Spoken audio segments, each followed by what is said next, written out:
আমার নিজের ছেলের সাথে আমি কিভাবে কাজ করলাম সেই ঘটনাটি আজকে তোমাদের সাথে শেয়ার করব। আমি গ্যারান্টি দিয়ে বলতে পারি আজকের ঘটনাটা শুনলে তোমাদের পানি বের হয়ে যাবে। তো ঘটনাটি শুরু করার আগে তোমাদের কাছে আমার একটাই অনুরোধ, তোমরা যারা এখনও আমার চ্যানেলটি সাবস্ক্রাইব করো নাই তারা এখনই ভিডিওতে একটা লাইক দিয়ে আমার চ্যানেলটি সাবস্ক্রাইব করুন। তাহলে চলো আর দেরি না করে ঘটনাটি শুরু করি। আমার নাম রিয়া সেন, আমার বয়স এখন 40 বছর। এই 40 বছর বয়সে আমি আমার যৌবন ধরে রেখেছি। আমার স্বামী একটা রোড অ্যাক্সিডেন্টে মারা গেছে। আমার একটা ছেলে আছে, তার নাম রাজ। রাজ একটা সরকারি চাকুরি করে, সে ঢাকা শহরে থাকে। আমার ছেলে মাঝে মাঝে ছুটিতে বাড়িতে আসে, এসে 2-3 দিন থেকে আবার চলে যায়। আমার ছেলে এখন বড় হয়েছে, আমাদের আর্থিক অবস্থা খুব খারাপ, আর তাছাড়া আমরা ভাড়া বাসায় থাকি, আর আমাদের একটাই রুম। আমার ছেলে যখন বাড়িতে আসে তখন আমাদের রাতে ঘুমাতে খুব প্রবলেম হয়। আমি এইসব কথা ভাবতেছিলাম, আর তখনই আমাদের প্রতিবেশী রাধিকার আমার বাসায় এলো। রাধিকা এসে আমাকে চিন্তিত দেখে বলল, কি ভাবছো ভাবি? এখন আমি তাকে বলল, আমাদের আর্থিক অবস্থার কথা ভাবছি।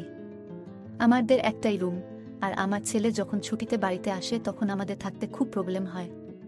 তখন সে আমাকে বলল, আরে প্রবলেমের কি আছে, এটা তো আরো ভালো হয়েছে তোমার জন্য। তোমার ছেলেটা কিন্তু খুব সুন্দর, এইরকম একটা বডি ফিগার সুন্দর স্মার্ট ছেলের সাথে এক রুমে এক বিছানায় ঘুমানোর সৌভাগ্য হচ্ছে তোমার। এমন সৌভাগ্য আর কয়জনের হয় বলো? তখন আমি তাকে বললাম, তুমি কথাটা খারাপ বলনি, কিন্তু আমার ছেলে তো এখন বড় হয়েছে, রাতে যদি কোনো দুর্ঘটনা ঘটে যায় তাহলে আমি আর মুখ দেখাবো কি করে বলো? তখন সে আমাকে বলল, আমার মাথায় একটা ভালো বুদ্ধি আছে।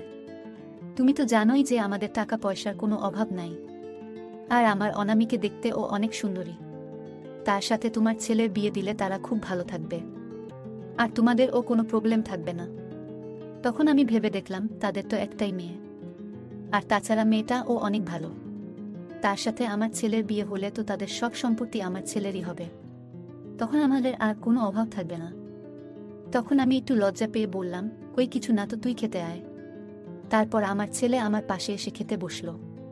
কিন্তু আমি একটা জিনিস লক্ষ্য করলাম, আমার ছেলে ভাত খাচ্ছে ঠিকই, কিন্তু চোখ দিয়ে সে আমাকে খাচ্ছে। আমার দিকে সে অপলক দৃষ্টিতে তাকিয়ে আছে। তখন আমি তাকে বললাম, কিরে আমার দিকে এইভাবে কি দেখছিস তুই? তখন আমার ছেলে আমাকে বলল, আম্মু তোমাকে অসম্ভব সুন্দরী লাগছে, তোমাকে দেখে মনে হচ্ছে তুমি 25 বছরের কুমারী মেয়ে। ছেলের মুখে এমন প্রশংসা শুনে আমি খুব খুশি হলাম। তাই শুক্রবার সকালে আমি খুব ভালো ভালো খাবার রান্না করলাম। তারপর আমি গোছল করে একটা সুন্দর শাড়ি পরে ছেলের জন্য অধীর আগ্রহে অপেক্ষা করতে লাগলাম। তারপর প্রায় দুপুর 12টার দিকে আমার ছেলে এসে কলিং বেল বাজালো। আমি সাথে সাথে গিয়ে দরজাটা খুললাম। দরজা খুলতেই দেখি আমার ছেলে রাত চলে এসেছে। তাকে দেখে আমি খুব খুশি হলাম।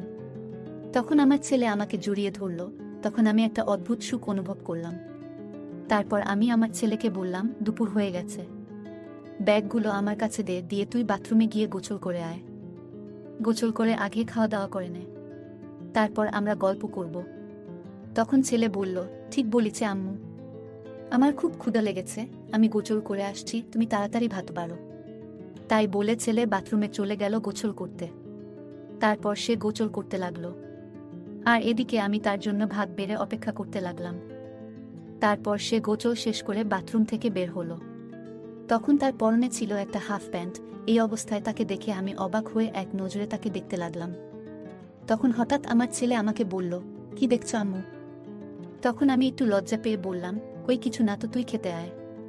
তারপর আমার ছেলে আমার পাশে এসে খেতে বসল। কিন্তু আমি একটা জিনিস লক্ষ্য করলাম, আমার ছেলে ভাত খাচ্ছে ঠিকই, কিন্তু চোখ দিয়ে সে আমাকে খাচ্ছে। আমার দিকে সে অপলক দৃষ্টিতে তাকিয়ে আছে। তখন আমি তাকে বললাম, কিরে আমার দিকে এইভাবে কি দেখছিস তুই?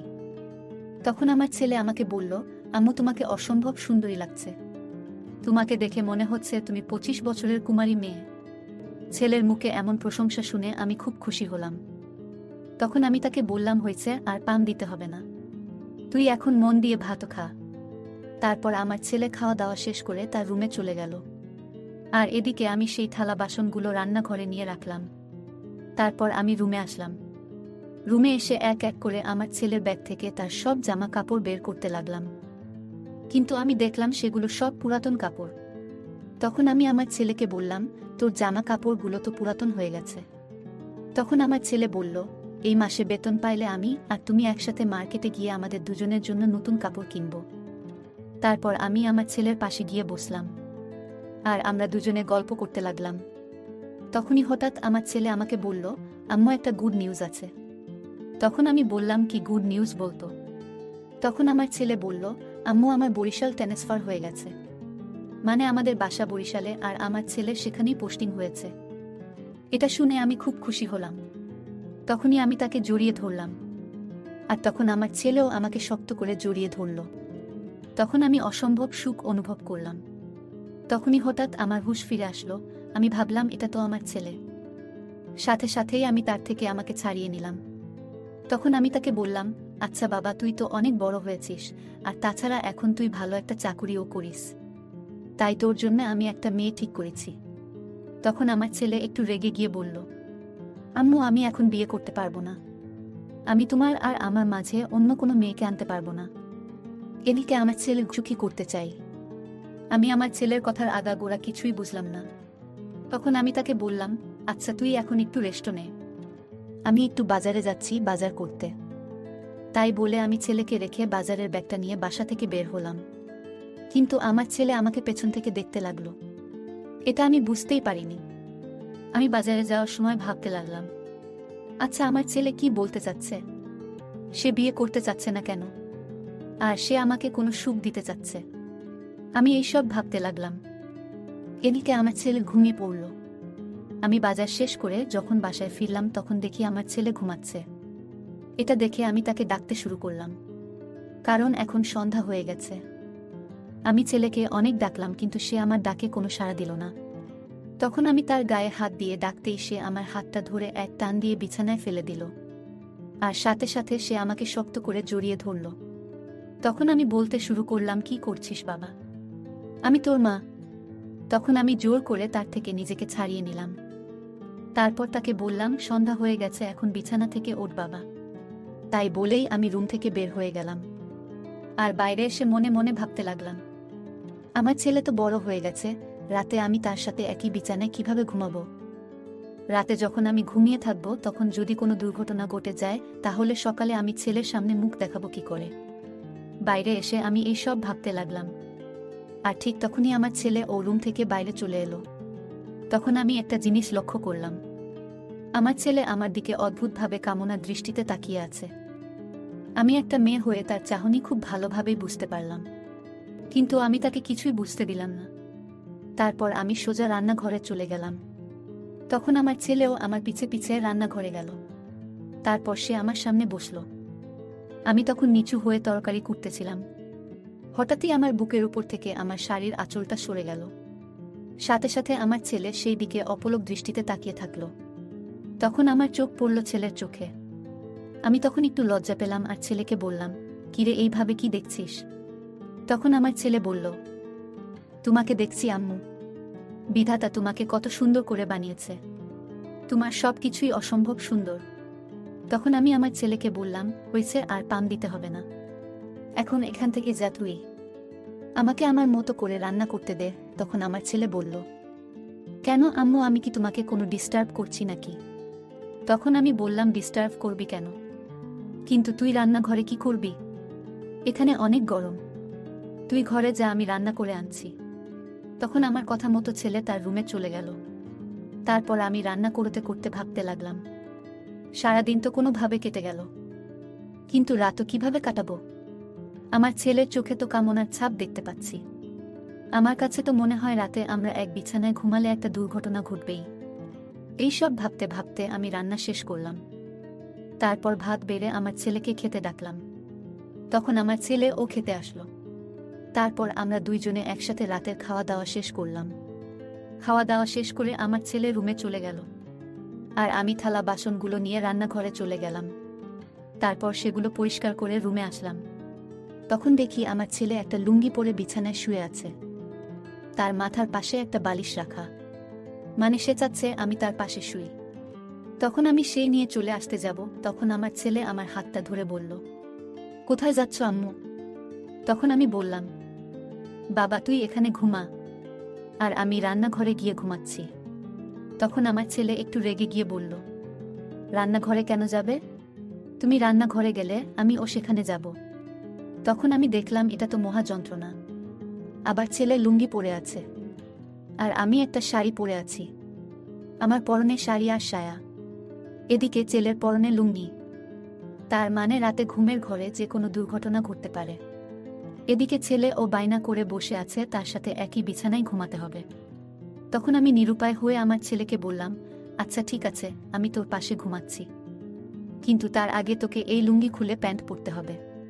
তখন আমার ছেলে বলল, আম্মু আমি তো প্যান্ট পরে ঘুমাতে পারি না। তখন আমি দেখলাম এটা তো মহা যন্ত্রণা। শেষমেশ কোনো উপায় না পেয়ে আমি আমার ছেলের পাশে ঘুমাতে বাধ্য হলাম। আমি গিয়ে আমার ছেলের পাশে শুয়ে পড়লাম। আমার খুব ভয় করতেছিল, কারণ আমার ছেলে লুঙ্গি পরে আছে। আজকে রাতে যদি আমার ছেলে কিছু করে বসে তাহলে আমি মুখ দেখাবো কি করে? এইসব ভাবতে ভাবতে আমি কখন যে ঘুমিয়ে পড়েছি সেটা আমি নিজেও জানি না। তারপর মাঝ রাতে আমার বুকের উপর একটা চাপ অনুভব করলাম। তারপর আমি অনামিকার সাথে আমার ছেলের বিয়ে দিলাম। এখন তারা সুখে শান্তিতে সংসার করছে।